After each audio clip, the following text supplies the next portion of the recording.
से बता रहे हैं, इनफैक्ट कल से बता रहे हैं कि फार्मा इंडेक्स में एक बड़ा ब्रेकआउट है, 200 डीएमए के ऊपर चला गया है। अंडर ओन स्पेस है, बहुत सारी डिफिकल्टीज और चैलेंजेस झेली हैं लास्ट 2-4 साल में। क्या ये एक इंटरेस्टिंग स्पेस बन सकता है यहाँ से? क्या एनवायरनमेंट में बदलाव आ गए हैं? वैल्यूएशन कैसे लग रहे हैं? ये सारे सवाल का जवाब देंगी उन्नति जाधव, जो फार्मा एनालिस्ट हैं शेर खान में। उन्नति, बहुत बहुत शुक्रिया आज हमसे शॉर्ट नोटिस में बातचीत करने के लिए। सबसे पहले ये बताइए कि आपको डोमेस्टिक फार्मा, फॉर्मुलेशन कंपनी या एक्सपोर्टर्स, कौन से स्टॉक्स आपको कौन से एरिया में सबसे ज़्यादा कंफर्ट आ रहा है इस समय? Good morning. I think the comfort is going to be with the companies which are quite diversified across all these segments. And as much as there could be a belief that the US market outlook is quite weak, we do not adhere to that view. Although we have a neutral stance on the sector overall because of the US FDA overhang that we are seeing currently with a whole lot of companies.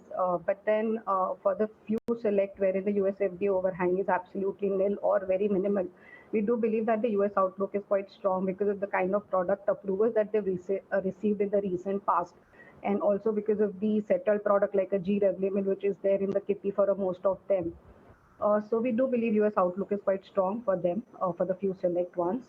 And as far as India pharma market is concerned, we expect it to grow at 9 to 10% currently, which is the industry experts' opinion. And we do believe that the demand is kind of come back. It has normalized in the acute and the chronic segment, and also because of the NLEM prices being increased.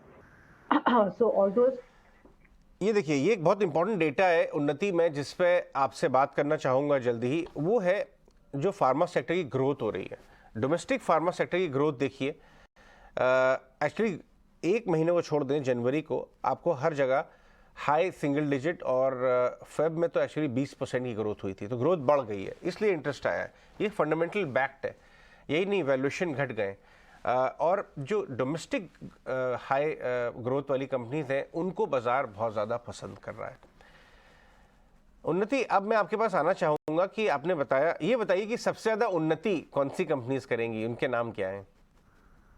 हमारे लिए जो select company, जैसे मैंने शुरुआत की थी कि diversified set of players को हम लोग प्रेफर करेंगे, जिसका एक्सपोर्ट्स में भी अच्छा कर रहे हैं, जो डोमेस्टिक में भी अच्छा करने का एक्सपेक्टेशंस है। तो somebody who has the safest bet, who are the safest bet. So in that sense, we like Sun Pharma, we like Dr. Reddy's, we also like Zydus Life Sciences. So these are our top picks as of now.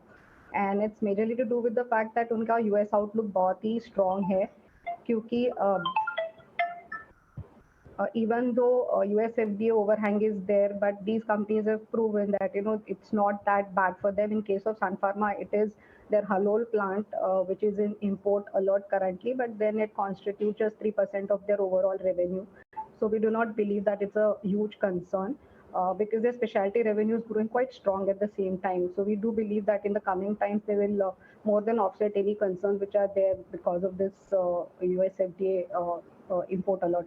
Then we like Zydus Life Sciences. It is the only company in the last few months which has consistently come up with the US FDA product approvals, and they have more than $1 billion worth of product approvals that have come in.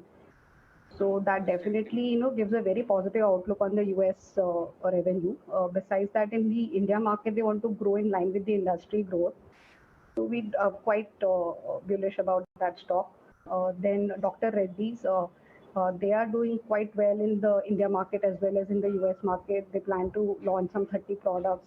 The biosimilars are doing quite well in Russia. So yeah, so we are quite bullish on these three stocks.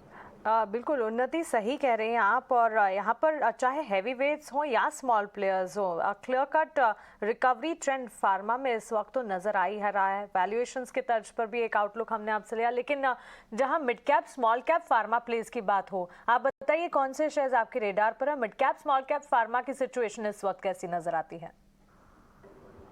जैसे पहले से मैंने आपको बोला है कि अगर आप डाइवर्सिफाइड प्लेयर नहीं है, सिर्फ इंडिया सेंट्रिक है या सिर्फ एक्सपोर्ट सेंट्रिक है और just few set of emerging countries में ही है, तो आपका growth is not going to be consistent.